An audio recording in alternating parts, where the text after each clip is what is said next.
Hi, I am Tim Scheib, husband of one, father of five, realtor, and this is Behind the Sign. Today's topic is a good one. It's multiple offer situations. Why do we have them? How do we handle them? And what are some of the strategies?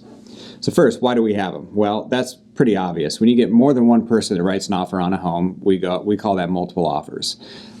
In our market today, when inventory is low and demand is high, we run into this a lot. And so that's why I'm talking about it today, because it's a pretty heated topic right now in our market. We have the lowest inventory that I have seen ever in my 15 years of business. Like, it is insane how low inventory is. And it seems like just about every house that I write an offer on, the agent might sit around and wait, or the agent already has another offer and they wait for another offer, and it gets into multiple offer situations. We run into that a lot more when inventory is low, because obviously we have buyers that are sitting over here, and if we only have a couple houses for sale, they're going to flock to that house, and more people are going to want it than just one person, and it's going to be a multiple offer situation. Other times you can run into that is, if you're in a market, even when you have high inventory, but there's a really good house that hits the market and they price it really aggressively, especially like foreclosures and that type of thing, you're going to get multiple offers. So how is that handled? As a listing agent, we list a home, we're expecting multiple offers, and we want multiple offers at times because we know that that's how we're going to get the most money for the sellers. So we'll list the home, we'll get multiple offers that come in, and we have to decide how we're going to handle those. And it's always, so as a listing agent, it's always up to the seller on how they want to do it. We can get people upset at us as agents, but in all honesty, it's not our house, it's not our money, so we have to do what the seller wants us to do. But it is our job to inform the seller on the different options and the different things that they can choose to do. The typical response when we get multiple offers that you'll hear in our business, in our area especially, is, I got 3 agents that wrote an offer. I'm going to call each of those 3 agents. And let's say I have all 3 offers at 3 o'clock in the afternoon. I'll call all 3 offers, or I'll call all 3 agents that wrote the offers, and I'll say, hey, we have multiple offers, and we're going to need your client's highest and best offer by a certain time period. So say 8 o'clock. And what that means is highest and best. Highest and best means we need your highest price that you're willing to pay and your best terms. So we need your highest and best. And what I tell my buyers when I'm working with them is, we need to get the top dollar that you're willing to pay. You can't leave anything on the table. If you're at that point where, let's say the house is $200,000 and you say, you know what, if it goes for $205, so be it. I'm not going to pay $205 for it. Then that's where we need to come in with the offer, because the last thing we want to do is come in at $203 thinking, okay, we'll get it at $203, not get it, and then go, well, we would have paid more. We can't have that, because that situation, then obviously you don't get the home. So we call for our highest and best offers by a certain time period. Those offers come in, and then we present those to the seller. And there are so many variables inside a highest and best offer. I mean, you're talking, the price obviously matters a lot to a lot of people. Sometimes there's letters that come in, the heartfelt letter. I've owned the home since it was built. It's 40 years later. I want it to go to a nice young family so they can do the same thing. So I'm going to read these heartfelt letters, and that might mean something to us. Close date might mean something to us. Financing terms might mean something to us. Earnest money, down payment might mean something to us. So there are a ton of variables that we as agents have to go to our sellers and discuss with them what all of it means. And it can sometimes be a really tough decision for a seller. And sometimes the seller is just all about the bottom dollar. Most of the time that's the case. So most of the time they're looking at the bottom dollar, what's going to bring us the most money at the day of closing, so that we can take that money and buy something else or invest it or whatever the case may be. So we get these offers in and we sit down, and usually it's a pretty quick turnaround. Now, one thing that can be misunderstood, when we say we ask for all highest and best offers by 5 o'clock p.m., that doesn't mean that seller has to take one of those offers. It means we're going to look at all the offers and make a decision on how we want to proceed. So we could get all these offers in, and my seller might say, you know what, I like this offer the best, but I want the close date 2 days later. So we can take that one offer we've got 5 other offers over here. We can take that one offer and go back to them and say, hey, we like your offer the best if you can close 2 days later. We can do that. That's totally acceptable. It's up to the seller on what they want to do. So they can counter any one of those offers. If they say no, we could go to the next offer and say, we want you to raise the price $1,000 and we'll take yours. And they may say no because they are supposed to come in with their highest and best offer. So typically what we have is we just accept one, call that agent, tell them, hey, we're taking your offer. They say great, they're excited. We tell the other ones no, and they're all let down.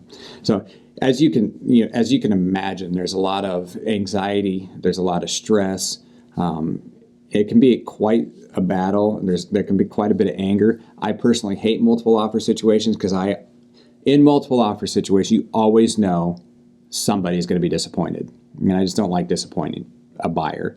I know that they've been looking at homes and they're dreaming of living in that house, and when they don't get it, it really stinks. So as a listing agent and a buyer's agent, I just don't like multiple offers, but we know that there's something we deal with, so that's what we do. So with that being said, listing agent, our job is to inform the seller of the terms, inform the seller what their options are, and then we act according to what they want us to do. Like I said, we can counter any one of those offers, they can accept one of those offers, and they can reject all of them and wait for more. We tell them what they can and can't do, and that's what we do. And then we communicate with the other agents and try and get a deal together. Now on the buy side, this is the important one. So on the buy side, there's so many strategies that go into multiple offers. We never know what the other offers are. So I've got a client that wants to buy this house. We're just going to use $200,000 as a benchmark. It's a popular price point. Always getting multiple offers in this market right now at that price point. We write $200,000. That's a list price. Our buyers come in. They look at the house. So some of the terms that I'll run through a purchase agreement real quick. So you have your price, you have your financing terms, you have your earnest money, you have your close date, you have inspection period, you have appliances and the different things that you want to stay with the house. And then you have just other provisions, which would just be anything that's kind of different, which typically in multiple offers, you don't want to throw too much of that in there unless it's to benefit the sellers. So as an agent, we can ask the list agent, hey, what are their hot buttons? Because if they say, well, they're building the house and they don't want to move twice and, their house isn't going to be done for 3 months, but they're going to rent if they have to.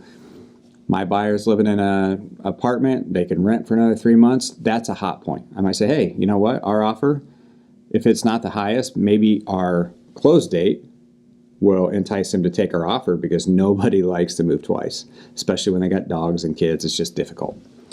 So there are so many different things inside of that purchase agreement that we got to consider when we write that offer. One of the things that we've seen a lot of is called the escalation clause. That is a tool that more and more people are starting to use. So what that means is that offer is $200,000, or that list price is $200,000. We write an offer for $200,000 with the idea that we're going to pay up to a maximum of, say, $209,000. But on the escalation clause, it says $200,000 will pay $1,000 more than the next best offer up to $209,000. And what that does is that protects the buyer. So if the buyer just writes $209,000 and the next best offer is $195,000, well then my client's got to pay $209,000. They just overpaid for the house. If we say the escalation clause, $1,000 more than the next best offer, you know that you're not paying some crazy amount more than the person before you. Now, there are times you have to be careful, and this is something I've learned recently. I learned it from having a listing and getting an offer that had multiple offers on one of my listings and going through it with my client.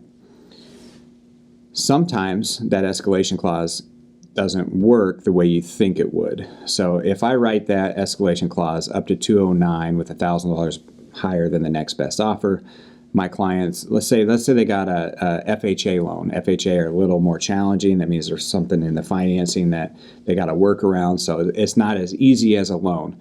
Let's say the other one is conventional, 20% down. They're smooth sailing, easy loan, or even a cash, right? Well, a seller can look at that and say, you know what? This offers $201,000. This offers $209,000 with that escalation clause. is it worth it for us to go just $1,000 more to take a risky financing deal? Probably not. They might want to say, you know what, let's take the better deal. Now, there's other things in there like inspection. So I have a client that has a house listed. They know there's some things about the house that aren't great. Someone writes in, one of the multiple offers has no home inspection.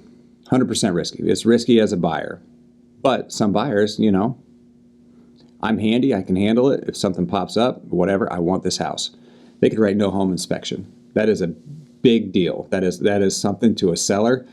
It's like you wipe the brow, you don't have to worry about it. No appraisal.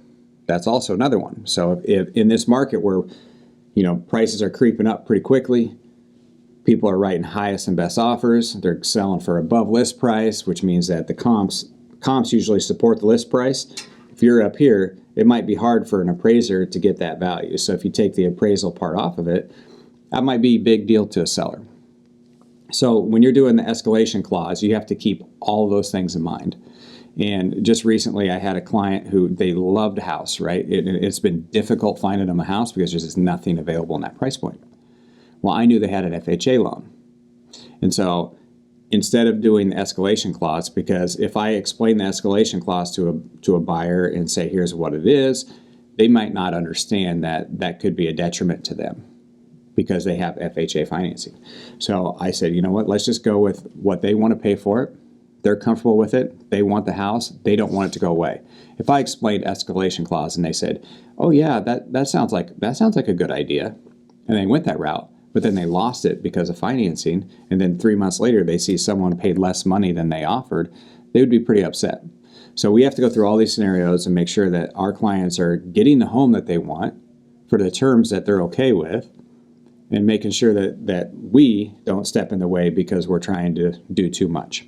So with that being said, the FHA the next morning with multiple offers, the agent called me and said, hey, it's this FHA thing. Are you sure they can get FHA on this home? And I talked through the agent and I said, yes, they absolutely can. So that was something that the first question they had. So at that point, I knew they liked our offer, but they were already questioning financing. If there was just $1,000 difference, no way they would have taken the FHA. So we made the right move and they got the house they want and they're super excited. So you have to take all of those things into consideration when writing a multiple offer. Again, it's your highest offer and your best terms. And sometimes the terms can outweigh the price.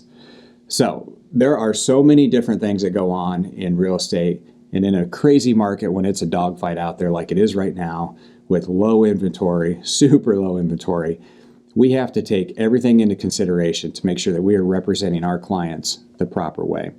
And multiple offers are stressful. I mean, they are difficult. And it is best for us agents to work with the other agent and we can't get information that's on other offers, but we can ask different questions that will help us determine what offer we want to put on the table, what might be best in the seller's eyes, and put our best foot forward. So if you run into multiple offer situations, just make sure you're trying to consider everything that's happening. And that's all I got for you. We'll see you next time.